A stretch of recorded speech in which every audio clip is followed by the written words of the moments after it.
السلام علیکم ورحمۃ اللہ۔ قاری حنیف ملتانی کا یہ بیان سنیے۔ حدیث پاک میں آتا ہے، فرمایا مدنی کریم صلی اللہ تعالی علیہ وسلم نے، اور لوگوں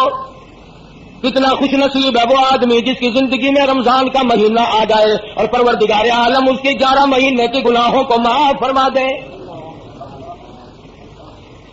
ارشاد فرمایا مدنی کریم صلی اللہ تعالی علیہ وسلم نے، اور لوگوں رمضان المبارک کی ایک ایک گھڑی، ایک ایک ساتھ، ایک ایک منٹ، ایک ایک سیکنڈ کی قدردانی کرو، یہ تمہارے لیے بہت بڑا عظمتوں والا مہینہ ہے، اللہ کی رضا کا سبب بنتا ہے، قرب خدا بندی کا سبب بنتا ہے۔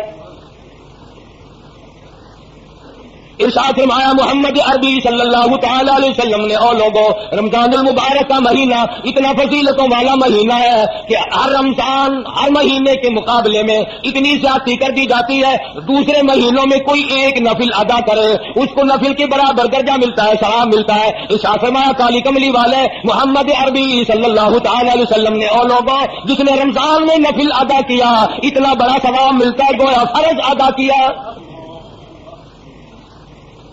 ارشاد فرمایا مدنی کریم صلی اللہ تعالی علیہ وسلم نے، نفل کو 70 گنے بڑھا دیا جاتا ہے، فرائض کو 70 گنا بڑھا دیا جاتا ہے، نیکیوں میں اضافہ کر دیا جاتا ہے۔ دوسرے دنوں میں ایک مرتبہ سبحان اللہ کہو، ایک مرتبہ سبحان اللہ کہنے کا ثواب ملے گا۔ آج رمضان کے مہینے میں ایک مرتبہ سبحان اللہ کہو، نامہ اعمال میں 1,00,000 مرتبہ کہنے کا ثواب لکھا جائے گا۔ ارشاد فرمایا مدنی کریم صلی اللہ تعالی علیہ وسلم نے، دوسرے دنوں میں قرآن مجید کی ایک آیت تلاوت کر تجھے 10 نیکیاں ملیں گی، 10 درجے بلند ہوں گے، 10 گناہ معاف کر دیے جائیں گے۔ لیکن رمضان المبارک کا مہینے کی برکت سے 27 گنا ہر ثواب کو بڑھا دیا جاتا ہے۔ مدنی کریم صلی اللہ تعالی علیہ وسلم نے شعبان کی آخری تاریخ میں صحابہ کرام کو جمع فرمایا اور فرمایا، او لوگو اور میرے قریب ہو جاؤ، تم پہ ایک بہت بڑا مہینہ آنے والا ہے، بڑا برکتوں والا ہے، بڑا رحمتوں والا مہینہ ہے، بڑا ہی خیر و برکت کا مہینہ ہے، نیکیاں اس میں بڑھا دی جاتی ہیں، گناہ معاف کر دیے جاتے ہیں۔ ارشاد فرمایا مدنی کریم صلی اللہ علیہ وسلم نے، او لوگو اس مہینے میں روزہ رکھو، رات کو تراویح اور قیام کیا کرو۔ پہلی امتوں میں کسی پہ 6 مہینے کے روزے تھے، کسی پہ 4 مہینے کے روزے فرض تھے، کسی پہ 2 مہینے کے روزے فرض تھے۔ اللہ پاک نے محمد عربی صلی اللہ علیہ وسلم کی امت پر سال میں 1 مہینے کے روزوں کو مقرر فرمایا، اور قدردان کے لیے کوئی تکلیف نہیں۔ اللہ پاک جل شانہ نے فرمایا، اور لوگوں تم پہ رمضان المبارک کے روزے فرض کیے گئے، ہر عاقل بالغ مرد عورت پر، بادشاہ ہو، وزیر ہو، سفیر ہو، امیر ہو، غریب ہو، فقیر ہو، مرد ہو، عورت ہو، بوڑھا ہو، جوان ہو، روزے فرض ہیں۔ اللہ کے حبیب حضرت محمد کریم صلی اللہ تعالی علیہ وسلم نے ارشاد فرمایا، جو آدمی جان بوجھ کر آمدن روزہ نہیں رکھتا، بغیر کسی بیماری کے، بغیر کسی وجہ سے، بغیر کسی عذر کے، یعنی عورتوں والا عذر بھی کوئی نہیں، بیماری بھی سخت کوئی نہیں، یوں ہی روزہ چھوڑ دیتا، روزہ نہیں رکھتا، ارشاد فرمایا مدنی کریم صلی اللہ علیہ وسلم نے، فلیس منا، جس نے مسلسل روزوں کو قضا کر دیا وہ میرا نہیں، میں اس کا نہیں، میری امت سے خارج ہے۔ ارشاد فرمایا مدنی کریم صلی اللہ تعالی علیہ وسلم نے، لوگوں قدر کرو، پچھلے سال بے شمار لوگ زمین پہ تھے، کھا رہے تھے، پی رہے تھے، کما رہے تھے، گندنا رہے تھے، گانے بجانے میں مصروف تھے، طرح طرح کی عیش و عشرت میں مصروف تھے، کسی نہ کسی بہانے سے موت آ گئی، آج جا کے دیکھو قبروں میں پڑے ہوئے آنکھیں بھر رہے ہیں۔ علماء کرام نے لکھا ہے، ادھر رمضان المبارک کا چاند نظر آتا ہے، ادھر عذاب قبر اٹھا لیا جاتا ہے۔ اللہ پاک خود فرماتے ہیں، روزہ میرے لیے اور میری ذات اس کے بدلے میں ہے۔ کیوں؟ اس لیے نماز پڑھو دوسرا آدمی دیکھ رہا ہے، جہاد کرو دوسرا آدمی دیکھ رہا ہے، زکات دو دوسرا آدمی دیکھ رہا ہے، حج کرو دوسرا آدمی دیکھ رہا ہے، تلاوت کرو دوسرا آدمی دیکھ رہا ہے۔ اللہ پاک نے فرمایا، روزہ ایسی مخفی عبادت ہے، تیرے پیٹ میں آگ لگی ہوئی ہے، گلے میں خشکی آئی ہوئی ہے، زبان سے کانٹے جمے ہوئے ہیں اور منہ میں پانی لیے بیٹھا ہے، لیکن گلے کو گھونٹ رکھا، کوئی قطرہ پانی کا نیچے نہ چلا جائے۔ اللہ پاک فرماتے ہیں، کوئی دیکھنے والا نہیں، منہ میں پانی ہے مگر اندر نہیں جانے دیتا، اس لیے کہ میرے رب نے منع کر دیا۔ فرمایا مجھے اپنی کبریائی کی قسم، تو میری وجہ سے، میرے کہنے کی وجہ سے، میرے فرمان کی وجہ سے، میرے حکم کی وجہ سے تو حلق کے نیچے پانی نہیں جانے دیتا، مجھے اپنی کبریائی کی قسم میں تجھے جہنم میں نہیں جانے دوں گا۔ ارشاد فرمایا مدنی کریم صلی اللہ علیہ وسلم نے، اللہ پاک نے آدمی کو اپنی صورت کے اوپر پیدا فرمایا، اور میرے بندے میں کھانے سے پاک ہوں، میں پینے سے پاک ہوں، میں بیوی بچوں سے پاک ہوں، تو بھی کچھ دیر کے لیے میرے والا مظہر، میرے والے حالات، میرے والی تجلیات، میرے والی نورانیت، اور میرے فرشتے نہیں کھاتے، میرے فرشتے نہیں پیتے، میرے فرشتے عورت نہیں رکھتے، سوتے نہیں، ان تمام چیزوں سے پاک ہے، اور میرے بندے تو بھی میرے فرشتوں کی طرح کچھ دیر کے لیے بن جا۔ ملکوتی طاقت تیرے اندر بھی آ جائے، وہ نورانیت آئے، وہ اخلاص آئے، وہ برکت آئے، وہ کریمی تیرے اندر پروردگار عالم کی چھا جائے کہ دوسرا تجھے دیکھے تو اس کو خدا یاد آ جائے۔ فرمایا ہر وقت، ہر آن، ہر گھڑی، ہر لمحہ چلتے پھرتے، اٹھتے بیٹھتے، کاروبار کرتے، زمین کا کام کرتے، دفتر میں کام کرتے، لا الہ الا اللہ، لا الہ الا اللہ، لا الہ الا اللہ محمد رسول اللہ۔ فرمایا جب میرا بندہ روزہ دار ہو کر لا الہ الا اللہ کا ورد لگا کرتا ہے، میرا عرش عظیم ہلنے لگ جاتا ہے۔ کوئی مشکل وظیفہ نہیں، اتنا آسان ہے، برتن بھی مانگتی رہو، لا الہ الا اللہ بھی پڑھتی رہو، کپڑے بھی دھوتے رہو اور لا الہ الا اللہ بھی پڑھتے رہو، کپڑے سیتے بھی رہو، پھول بھی نکالتے رہو، دفتر کا کام بھی کرتے رہو، استغفر اللہ بھی پڑھتے رہو۔ حضور نے فرمایا 4 کام کرو، ایک پہلے کلمے کا ورد بناؤ، اتنا زبان عادی ہو جائے کہ سوتے میں بھی تیری زبان سے لا الہ الا اللہ نکلے۔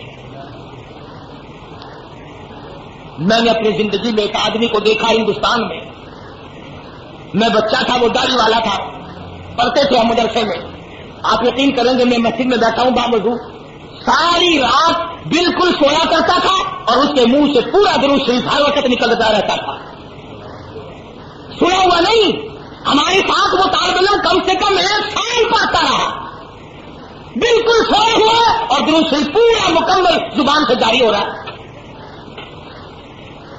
تو لا الہ الا اللہ کا عادی بنا، لا الہ الا اللہ کا اپنے آپ کو عادی بنا، زبان کو عادی بنا، اور اس کا ترجمہ بھی یاد کیا کہ لا الہ الا اللہ، عادت روا کوئی نہیں، مشکل کشا کوئی نہیں، بگڑی بنانے والا کوئی نہیں، بیماری دینے والا کوئی نہیں، بیماری دے کر دور کرنے والا کوئی نہیں، پتر اولاد دینے والا کوئی نہیں، دے کر لے لینے والا اس کے سوا کوئی نہیں، اجاڑ کر بسا دینے والا کوئی نہیں، بسوں کو اجاڑ دینے والا کوئی نہیں، آباد بنگلوں کو برباد کر دینے والا لا الہ الا اللہ اس کے سوا کوئی نہیں۔ ترجمہ یاد کیا کرو،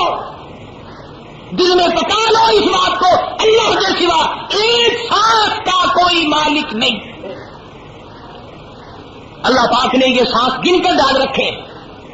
جب وہ پورے ہو جائیں گے پوری دنیا کی طاقت اور پوری دنیا کا سونا چاندی ہیرے جواہرات پوری فوج مل کر کسی کا ایک سانس نہیں بڑھا سکتے۔ اس لیے لا الہ الا اللہ محمد الرسول اللہ صلی اللہ علیہ وسلم، اللہ کے سوا معبود کوئی نہیں، اور محمد عربی سب کا جو صلی اللہ علیہ وسلم کے سوا ہمارا محبوب نبی اور پیغمبر کوئی نہیں۔ خدا اپنی خدائی میں وحدہ لا شریک ہے، مصطفیٰ کریم اپنی مصطفائی میں وحدہ لا شریک ہے، خدا کے بعد خدا کوئی نہیں، مصطفیٰ کے بعد نبی کوئی نہیں۔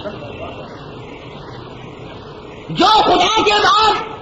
کسی قبر کی مٹی کو، کسی درخت کے پتے کو، کسی چشمے کے پانی کو حاجت روا مانتا ہے وہ بھی لا الہ الا اللہ کو نہیں مانتا، اور جو ہمارے پیغمبر حضرت محمد الرسول اللہ صلی اللہ علیہ وسلم کے بعد کسی کو نبی مانتا ہے وہ بھی اس امت سے خارج ہے اور دار اسلام سے خارج ہے۔ کیوں؟ شرک فی توحید بھی حرام ہے، شرک فی نبوت بھی حرام ہے۔ ہم خدا کی خدائی میں کسی کو شریک نہیں مانتے، مصطفیٰ کریم کی مصطفائی میں کسی کو شریک نہیں مانتے۔ اللہ پاک نے اپنے محبوب کو دولتوں سے نوازا ہے۔ میں یوں کہوں خدا کی قسم، یہ رمضان کی گھڑیاں تجھے کالی کملی والے کے صدقے میں ملی ہے، اللہ کا قرآن ملا، نبی کا فرمان ملا، دین کی عظمت ملی، صحابہ کرام ملے، درود شریف ملا، کلمہ ملا،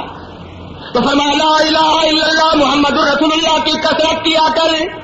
استغفر اللہ ربی من کل ذنب واتوب الیہ، استغفر اللہ الذی لا الہ الا هو الحی القیوم واتوب الیہ، استغفار کی کثرت کیا کر۔ حضرت حسن بصری رحمہ اللہ بڑے ولی ہیں، بڑے بزرگ ہیں، ان کی خدمت میں 7 قسم کے آدمی آئے۔ ایک آدمی نے کہا میری شادی نہیں ہو رہی، ایک آدمی نے کہا کاروبار نہیں ہے، ایک آدمی نے کہا میری ساتھ دشمنی ہے، ایک آدمی نے کہا میں بیمار ہوں۔ تو خواجہ حسن بصری رحمۃ اللہ علیہ نے سب کو فرمایا استغفر اللہ ربی من کل ذنب واتوب الیہ، یہ پڑھا کرو۔ ان میں سے کچھ لوگ کہنے لگے کہ جی مرض تو الگ الگ اور دوا ایک، جیسے آج کل مرض کتنے ہی ہوتے ہیں، بعض ڈاکٹر 2 بوتلیں نہیں رکھتا، 28 نمبر 30 نمبر، جو بیماری ہوئی اسی میں سے ڈال دی، نکالو 20 روپے۔ تو کہا کہ ہے حسن بصری مرض مختلف ہے، حاجتیں ضرورتیں الگ الگ ہیں، اور دوا ایک فرمائی آپ نے کہ سب استغفار پڑھو۔ خواجہ حسن بصری رحمۃ اللہ علیہ فرمانے لگے والا کا استغفار پڑھنے سے آدمی کے گناہ یوں جھڑتے ہیں جیسے سردی میں درخت کے پتے جھڑ جاتے ہیں۔ استغفار کرنے سے آدمی کے گناہ یوں جھڑتے ہیں جیسے درختوں کے پتے جھڑتے ہیں، اور جب گناہ معاف ہو جاتے ہیں مالک سے جو مانگے گا وہی مل جائے گا، جو مانگے گا وہی مل جائے گا، معبود سے جو مانگے گا جھولی پھیلا کر وہی مل جائے گا۔ اسی لیے کہتا ہے کہ خواجہ حسن بصری رحمۃ اللہ علیہ نے سب کو استغفار ایک دوا بتلائی، لا الہ الا اللہ محمد رسول اللہ اور استغفار، یہ 2 چیزیں حضور صلی اللہ علیہ وسلم نے فرمائی، اور تیسری چیز فرمائی جنت مانگا کرو، بہشت طلب کرو رمضان میں، یا اللہ جنت عطا فرما، یا اللہ دوزخ سے بچا۔ یہ 2 دعائیں حضور نے فرمائی صلی اللہ علیہ وسلم، دونوں دعائیں مانگو، جنت کی طلب کرو، جہنم سے پناہ مانگو۔ ایک صحابی ہے حضور صلی اللہ علیہ وسلم کا، ساری رات عبادت کرتا ہے، صبح کو اٹھ کے کہتا ہے الہی میرا منہ اس قابل تو نہیں کہ جنت مانگوں، میرا منہ اس قابل تو نہیں کہ جنت الفردوس مانگوں، اتنی گزارش کرتا ہوں کہ جہنم کے عذاب سے مجھے بچا لینا۔ صحابی کہتا ہے یا اللہ جہنم کے دردناک عذاب سے بچا دے، تباہ کاریوں سے بچا دے، وہاں کی مصیبتوں سے بچا دے، اور جنت کو عطا فرما دے۔ صبح و شام اٹھتے بیٹھتے یہ دعا مانگو، مرد عورت چھوٹے بڑے امیر غریب حاکم و محکوم سب یہ دعا مانگو، جنت طلب کرو، دوزخ سے پناہ مانگو، قرآن مجید کی تلاوت کرو، زیادہ سے زیادہ تلاوت کرو، جتنے زیادہ قرآن کریم ختم کرو گے اتنے ہی زیادہ اجر بڑھ جائے گا۔ شاید اگلے سال تجھے رمضان آئے یا نہ آئے، پھر یہ دن ملے گا یا نہیں ملے گا، اگلا جمعہ آئے گا یا نہیں آئے گا، جو مانگنا ہو آج مانگ، جو کرنا وہ آج جائے۔ اس لیے فرمایا شہر رمضان الذی انزل فیہ القرآن ھدی للناس وبینات من الھدی والفرقان۔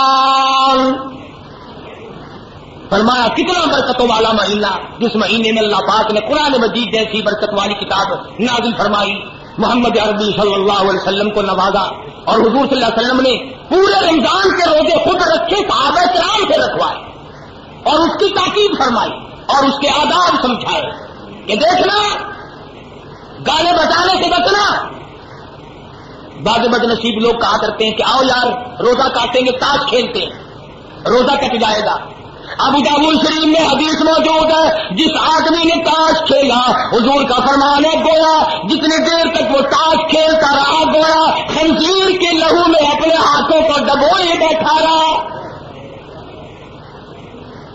میرے تیرے نبی حضرت محمد کریم صلی اللہ علیہ وسلم کا فرمان ہے جو آدمی تاش کھیلتا اس کے سلام کا جواب دینا حرام ہے۔ رمضان میں یہ کام نہ کیا کرو،